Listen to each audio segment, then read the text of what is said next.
Jesse Mitchell's, Rick Doty, Tim McMillan, others are responding to the Jason Sands story and giving their own 2 cents on it. Is Jason Sands legit? Is he not? Let's discuss that and a lot more. So get in here. This is Jack with Cosmic Road. I talk about UFOs and the paranormal. Please hit like and subscribe and let me know what you think in the comments below. Okay, here's what Jesse Mitchell's had to say. I am following him. I met him once. Okay. So maybe the sort of revealed preference is that I didn't do a show with him. Okay. But I don't also actively distrust the guy. It's not like I don't want to knock him, but you're like the rest of us. Something. So yeah, Jesse Mitchell doesn't know what to make of him, but didn't trust the information enough to host Jason Sands on his show. What are others saying? Well, here's what Rick Doty had to say. To make sure people weren't disclosing classified information over the telephone. And we just had telephones back in those days. And so he was that. That's been verified. He had a top secret security clearance. But there's the story just doesn't hold water. OSI would have been the agency that debriefed him and the other people that were involved or saw this alien. And they don't know anything about it. So there you go. There's Rick commenting on what sends red flags up for him about Jason Sands' story. But Rick does say he did have the clearance and he was there, seemingly. So at least he had the clearance. Jonathan Davies makes these points. Jason Sands did work in program areas. He did work at the bases claimed. He never worked for UAPTF, but as an insider was interviewed, cannot check a story regarding aliens as no witness names supplied. Tim McMillan says, cursory investigation later confirmed by congressional and DOD sources determined this individual was not credible well over a year ago. The fact he could ever have been included in any documentary in the first place is beyond laughable. Yeah, so, what do we make of Jason Sands? Honestly, from my own perspective, I would just assume his story be fiction. I hate the idea of 20 and back. That just rubs me the wrong way. I don't want that to be true. I'm hoping Jason can be debunked. As much as I want more whistleblowers to come forward, I do not like that information. It doesn't resonate with me. I don't want it to be true. But if that's where the evidence goes, that's where the evidence goes. My mind is very open on Jason Sands. I've been hearing some things behind the scenes that, maybe there's more going on with him than we might think, but time will tell. If somebody like David Grush or Lou Elizondo or Mike Herrera came forward and, was supporting Jason Sands' claims and saying that he's a credible guy, then that would be totally different. So we'll see if any of that happens, but my mind remains very open. But these skeptics do raise some good points. So, there may be answers to those questions, but, we're just kind of in the fog of war on all of this. And the Jason Sands story is just now getting out there and people are having a chance to analyze it. And we'll need future comments by Jason himself, but also if he was working with any of these people or if they were aware of his activities, like David or Lou, that they need to come forward and support him if he's on the level. Meanwhile, NASA accuses China of hiding military projects in space. As it warns of extraordinary strides, NASA has criticized China for its secretive activities in space, alleging that the Asian superpower is concealing military projects.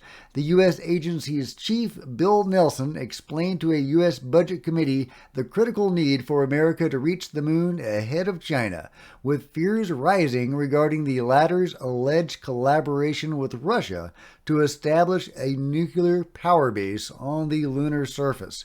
Now, of course, this is coming from Bill Nelson. Do we trust anything that Bill Nelson says? I don't.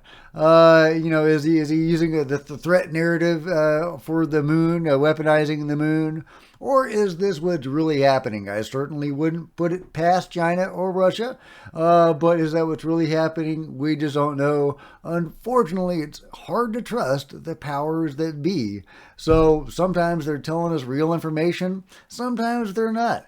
Well, so what's the truth of this? I don't know, but there definitely seems to be an escalation of what's going on in space, in different powers going into space and doing their own things. So it wouldn't surprise me. But let me know what you guys think. Meanwhile, following up on the Kingman UFO crash retrieval, as revealed by Chris Mellon, here's a news piece, or part of a news piece, by George Knapp on that very crash. Ran a story about a retired Nevada test site technician named Arthur Stansel, who said in May 1953 he and other team members were transported from Indian Springs, now Creech Air Base, to a remote desert location in Arizona to recover a secret experimental craft that had crashed. Stansel was a real person who believed the downed craft was far beyond any known technology. In his book, 7 Days in May, Harry Drew explains what became of the 3 craft that fell from the sky. One, he says, was obliterated when it smashed into the mountainside that towers above Kingman, setting off a fire.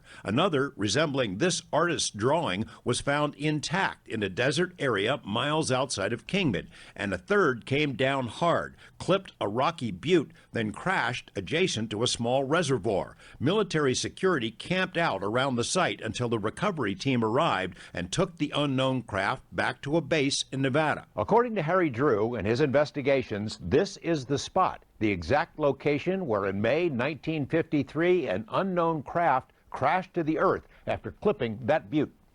So yeah, that was really interesting. Up to 3 crashes or 3 craft involved in that crash. We've heard before that there have been UFO firefights, or fights between different factions of the beings, I guess.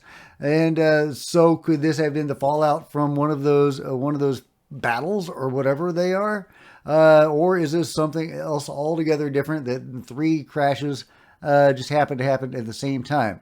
But either way, really interesting details about the Kingman crash, now that Chris Mellon has revealed that the crash retrieval really happened. And of course, what's so intriguing about the Kingman crash is that it seems to have been foundational for the UFO control group in their efforts to reverse engineer and get this UFO technology to work, also recovering victims, survivors from the crash and getting them to work with them, assisting them in developing alien technology. So a very important crash, now confirmed by Chris Mellon. Meanwhile, a teenager just built the entire known universe in Minecraft. What?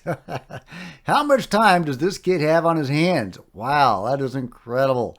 Look at all of this. The entire known universe in Minecraft. That's incredible. Look at that.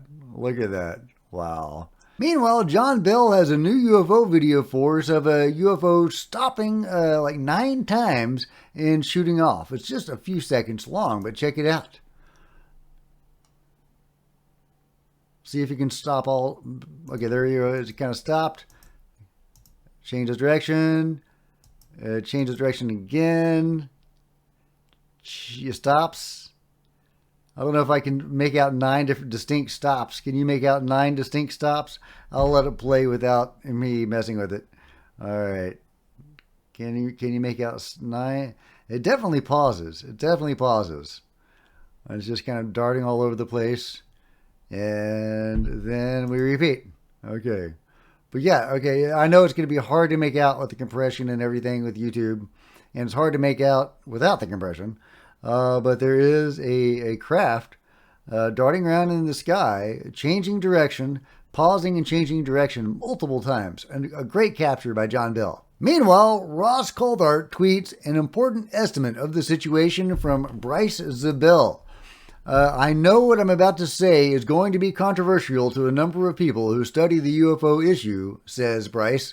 Based on past reactions, some will immediately accuse me of promoting a threat narrative. If that's the way this goes down, I accept that. I'm simply afraid that our current search for data is just another attempt to prove to skeptics that UFOs are real.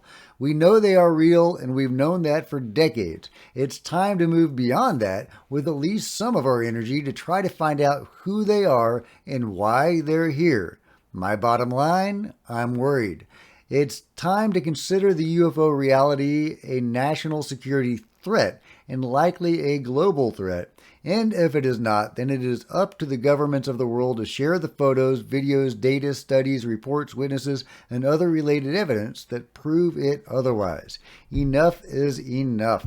There are 3 reasons I'm concerned about what may be happening. 1, U.A.P. are continually interested in nuclear forces around the world, going back to the development of the atomic bomb in the 40s and continuing through today. 2, there are simply too many accounts of some form of non-consensual interaction with humans, and I'm no longer willing to discount the tens or hundreds of thousands of such cases that have been reported over many decades and across many nations as fraud or insanity. 3, these others who appear to be among us have not shared knowledge of their existence or why they are here in the first place, let alone why they are interested in our nukes or our bodies. I've long suspected that what drives the cover-up isn't just potential disruption of energy markets, as some people would like us to believe. The phenomenon as we experience it seems extremely strange, and I imagine our motivations may be equally strange when it comes to dealing with it. I believe the problem is that the truth is either so bizarre as to be incomprehensible, or it is frightening and potentially hugely disruptive, or both. I call for confirmation or disclosure, not because I think it will be all good news, but because a basic right of human life on Earth should be to know the essence of our reality. And he goes on, Ross has some thoughts. He says, my personal take on the threat narrative is that anything our national security folk don't fully understand is by definition a threat. And as much as governments try to hide their obvious interest in the phenomenon, the problem is we humans just don't know enough about this very real mystery. As Bryce says, this is why governments need to start taking the abundant evidence of U.A.P. reality far more seriously and quit the pretense they are not interested. And, of course, Lou Elizondo will talk about how we don't know if they're a threat or not, but if you see muddy footprints on your floor, there's an intruder, and you don't know that intruder's intentions. Now, my own interactions with the phenomenon and the greater phenomenon, as I call it, have been very positive, and I'm encouraged by the Edgar Mitchell's statistics that 8 out of 10 longtime contactees have a favorable view of their experiences, even if they are undergoing these non-consensual abductions. So, there are definitely encouraging signs, with the phenomenon. I don't want to paint it in any sort of a negative brush.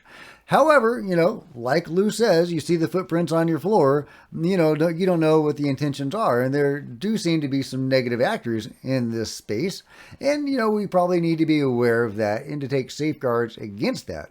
Hopefully there's some good guys out there that are helping us with that. Hopefully we're not shooting at those good guys. But yeah, I also don't buy the whole energy sector reason for the cover-up. As in, if this technology got out, then it would disrupt the energy sector. Well, it would, and that definitely may be a potential motivation for the cover-up. But I don't think it's the bottom. I don't think we're at the bottom, the root cause. I think that at the bottom of the deepest rabbit hole of the cover-up is not a human hand pulling the strings, but a non-human one. When the beings want us to know, they'll tell us. But there may be things that we could do to encourage them to tell us. For example, being cool. If we could all just be a little cooler, maybe they would fess up. But that's just me. Let me know what you guys think in the comments below. Another good reason why they don't want to come out with the truth is that some of the humans involved, would probably go to jail, as George Knapp says. There's another name. I'm not even going to mention the name, but the guy was in charge of the U.S. Senate, had this staffer who looked at the black budget and black budget programs. Yeah, we know who we're talking about. He came to see you, Yes. and then he came to see me. He was interested in Area 51. He thought the cover-up was real, and he told me when he left, he had gone to Area 51. He didn't find what he was looking for, but he thought it was hidden somewhere in these contractor special access programs, and he said, look, when this comes out, people are going to go to prison. And it struck me that that's a pretty good reason why it will never come out. And I hate being a fuddy-dud and a downer, But I don't think there's ever going to be disclosure, not in the way that the public anticipates. Well, that could be a good reason to have some sort of form of amnesty in place. Now, it really rubs me the wrong way to have amnesty for some of these people because there have been some pretty shady stuff that the control group seems to have done over the years. Like George says, they're afraid of going to jail, and they are not going to pony up with the secrets with that looming over them. So, is there something that could be done to ameliorate that? And I think there is, and I think that's probably amnesty. Unfortunately, now you get into some of the shadiest things they have done, like assassinations. Should those be forgiven as well? Can we give amnesty for even that? I would say no. You can't give amnesty for murder. But at the same time, if you don't give amnesty to some of these guys, I don't think you're going to get much out of them. But that's just me. Let me know what you guys think. Meanwhile, Merrick says, bottom line on Grush and Arrow, getting back to the whole Dr. Shankar Patrick versus David Grush idea. And I like what Merrick has to say here. He says, bottom line, Arrow refused to provide the documentation that Grush's attorney, a former inspector general of the intelligence community, advised him to secure. The memos provided by Arrow do not address Grush's specific request. So, no, they didn't, and Grush didn't meet with them. End of story. Last but not least, if you get attacked by a gator, you might think about sticking your fingers up its nose. In 2017, a 10-year-old Florida girl, Juliana Ossa, fought off a deadly alligator attack by sticking 2 fingers up the alligator's nose. This forced the alligator to open its mouth to breathe, which freed the girl's leg and let her escape. She said she had learned the trick from Gatorland. So yeah, I guess something good came out of a trip to a place called Gatorland. Sounds like an intriguing place, and got some good information about it that saved her life from an alligator. Let me know what you think about that and everything else covered today in the comments below. And if you've enjoyed this video, please give me a big thumbs up. I sure appreciate it. Smash the subscribe bell and the button to be notified of future videos. You don't want to miss a thing. Join me on social media, Facebook and Twitter and Discord links below. Love to see you guys there. If you wanted to support Cosmic Road in an even bigger way, consider grabbing a coffee mug or a t-shirt in the merch store below, or by becoming a channel member, because channel members are rock stars and I really appreciate you guys' support. Thank you. Also, channel members frequently get to see videos hours ahead of everybody else. Meanwhile, there's plenty of other videos on the channel, and I'll see you guys next time. This is Jack with Cosmic Road, signing out.